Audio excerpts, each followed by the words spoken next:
Existem coisas que nós não conseguimos compreender. Fatos incríveis, fantásticos, extraordinários, sobrenaturais. Coisas que estão além da imaginação.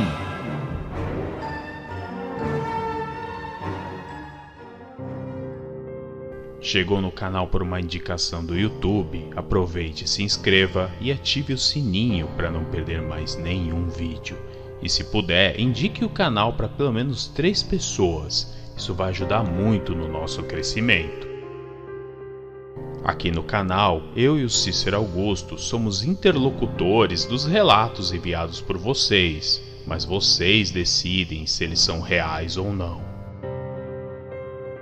Nesse episódio, meu abraço vai para Alessandra Freire, para o Diego Miranda e a Yolanda Pereira. Obrigado por acompanharem o canal. Fiquei com mais um relato assustador narrado pelo mestre Cícero Augusto, aqui no canal Relatos do Além. Relato: Perseguida por assombrações.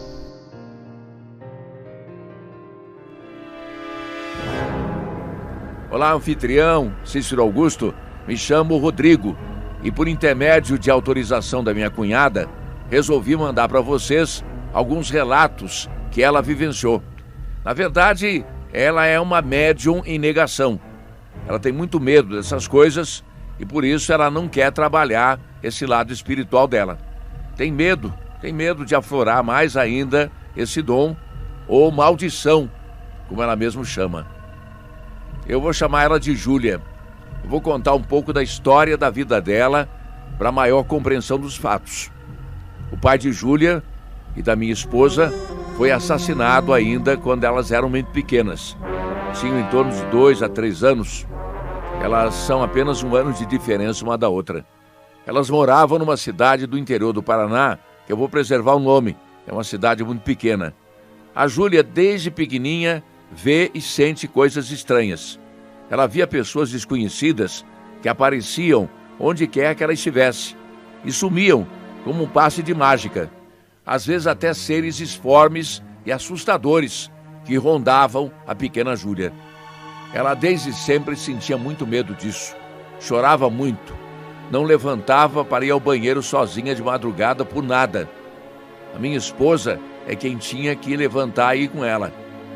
O que ela mais via desde muito nova era um homem alto, loiro.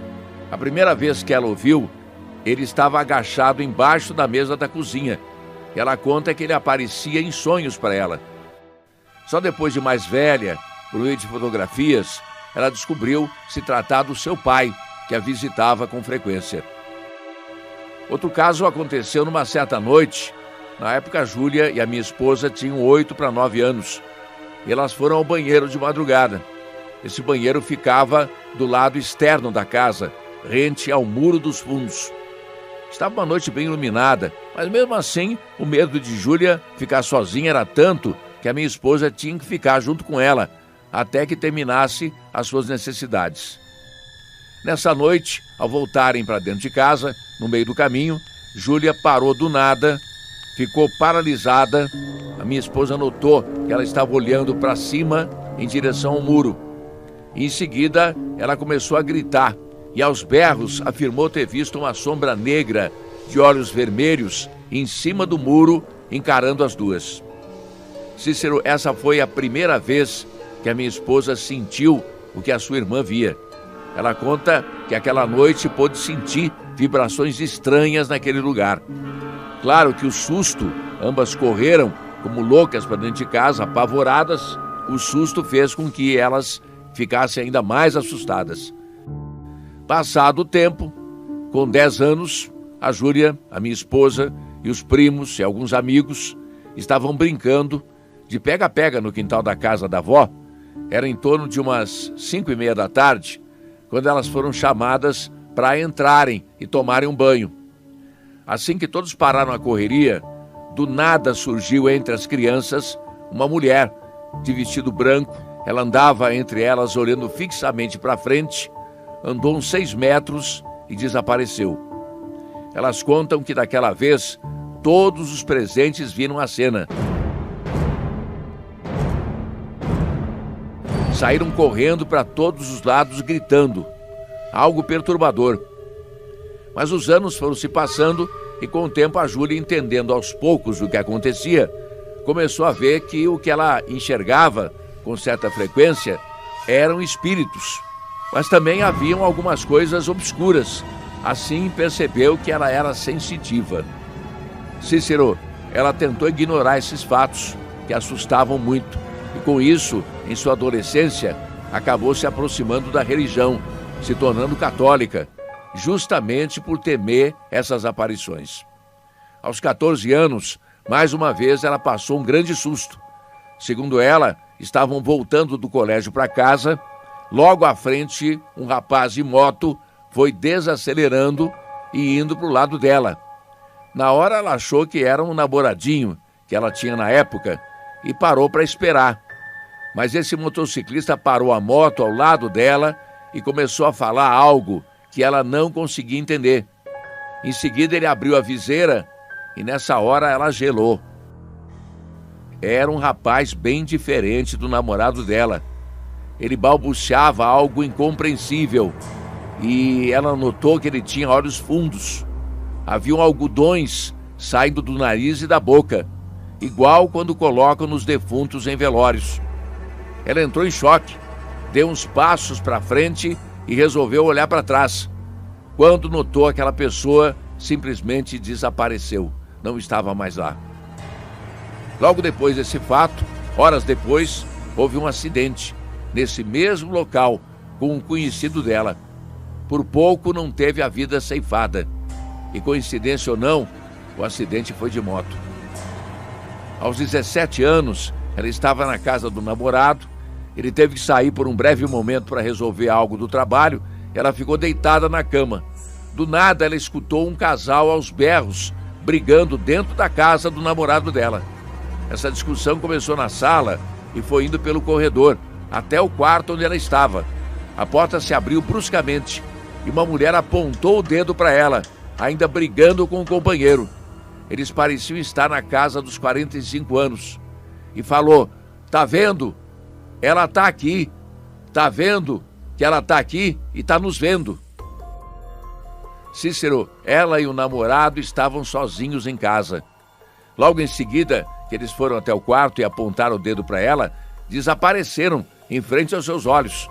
A reação foi sair correndo, gritando, da casa do namorado.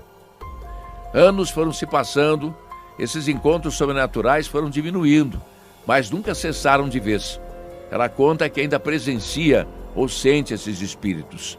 Após um tempo, ela e a minha esposa e a família se mudaram para Curitiba, no Paraná. O tempo passou mais um pouco e aos 24 anos, já casada, com o primeiro filho, com meses de vida no colo, ela levantou de madrugada para amamentar a criança. Foi até a sala e sentiu algo estranho. Segundo ela, sempre quando vai ter um evento sobrenatural, o seu corpo começa a formigar. Os cabelos da nuca arrepiam e o corpo parece ferver. Naquela noite, ela teve essa sensação, mas ficou surpresa, pois passou um tempo e nada de estranho aconteceu. Mas aí, ao olhar para o filho no colo, o pavor tomou conta dela. O bebê estava com os olhos totalmente pretos, completamente sem vida. No impulso, ela esticou os braços, afastando o bebê do seu corpo. Mas os olhos enegrecidos ainda a fitavam fixamente. Desesperada, ela abraçou novamente e começou a rezar com muita fé. Uns segundos depois, ao olhar novamente para o filho, tudo estava normal. Ela conta que aquilo foi aterrorizante. Mas eu acho que a experiência mais assustadora que ela teve foi há uns meses atrás, perto das 3 horas da manhã. Ela conta que acordou repentinamente e notou que haviam 4 pessoas no quarto, 3 em pé na frente da cama e uma sentada. Essa sentada era um senhor negro que estava com as pernas cruzadas, olhando fixamente para ela. Ela não sentiu nada negativo, mas não impediu de a deixar assustada. Porém, segundo ela, aquela entidade o lembrou o preto velho. Já em pé, havia 3 mulheres. Ela lembra que uma era gordinha e as outras 2 magras. vestiam vestidos longos e bonitos. E uma das mulheres, que por sinal era muito bonita, falava em tom de deboche para ela: "Você sabe quem sou, não é? Você pertence a gente." Nisso a minha cunhada tomou coragem e falou pela primeira vez com uma dessas entidades: eu sei quem vocês são, eu respeito vocês e temo muito vocês também, mas o meu Deus é maior." E a entidade respondeu: "Mas você é nossa, você sabe que a sua casa é cheia de espíritos, né? Você quer que eu te mostre?" Cícero, depois que a entidade falou isso, a minha cunhada começou a notar várias silhuetas atrás dessas entidades pelo quarto todo, vultos negros ocultos na escuridão. Ela começou a rezar novamente, só que em voz alta e de olhos fechados. E aí, quando abriu, estava sozinha. Nisso ela despertou sentada na cama. Enfim, isso é tudo que eu sei até agora. Como eu disse no início do relato, ela sempre teve esses encontros com seres do outro lado, e com certeza sempre vai ter. Alguns diriam que é um dom, mas ela ainda tem muito medo disso tudo. Ela tenta se manter afastada para não atrair ainda mais essas coisas na vida dela. Esse é o relato. É difícil saber se isso é de fato um dom ou uma maldição, mas com certeza não deve ser fácil ter que conviver com esses encontros sem saber o que vai acontecer. Uma coisa é certa: a vida da minha cunhada é completamente além da imaginação.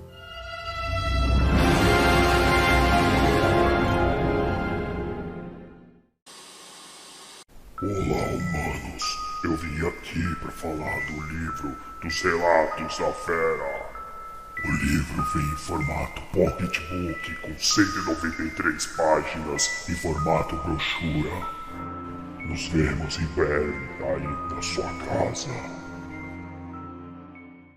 Gostaram dessa história narrada por Cícero Augusto? O que vocês acham? Vocês acreditam nisso? Vocês acreditam que é possível tudo isso que foi contado? Deixe nos comentários e não se esqueçam, clique em curtir e compartilhem nas redes sociais e no WhatsApp. Assim mais pessoas vão conhecer o nosso trabalho e o valor que nós vamos ter é muito maior. Um grande abraço, até o próximo vídeo.